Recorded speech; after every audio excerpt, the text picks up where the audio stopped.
దేవునికి మహిమ కలుగునుగాక. దేవుడు సమస్త మానవులకు ఊపిరి దయచేయు దేవుడు, సృష్టించిన సృష్టికర్త మాత్రమే.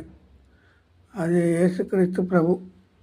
ఎందుకంటే 2025 సంవత్సరము ఈ లోకానికి వచ్చి 33.5 సంవత్సరములు ఈ లోకంలో ఉండి 3.5 సంవత్సరములు మానవులకు బోధించాడు. 4 సువార్తలలో, 1 మత్తయి సువార్త, 2 మార్కు సువార్త, 3 లూకా సువార్త, 4 యోహాను సువార్త. ఈ 4 సువార్తలలో కనబడతాడు యేసుక్రీస్తు ప్రభు.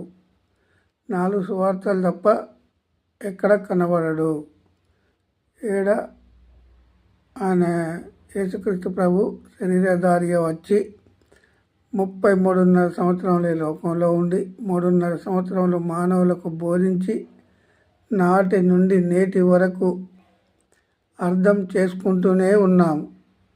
అర్థం కాని వారు వ్యర్థులు, దేవుని వాక్యం అర్థం కాని వారు వ్యర్థులు అని లూకా సువార్త 1వ అధ్యాయము 26వ వచనం.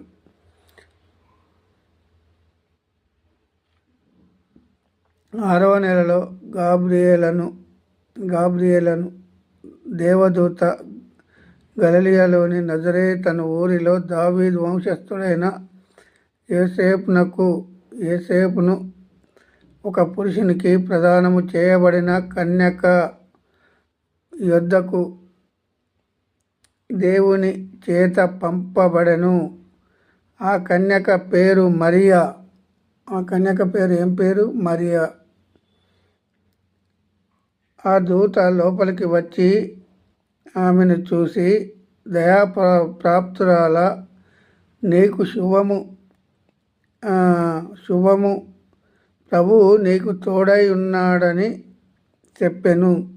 ఆమె ఆ మాటకు బహుగా తొందరపడి ఈ శుభవచనం ఏమిటో అని ఆలోచించుకొనుచుండగా దూత, మరియా, భయపడకుము, దేవుని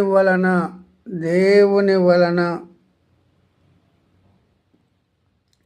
నీవు గర్భము ధరించి కుమారుని కని ఆయనకు యేసు అని పేరు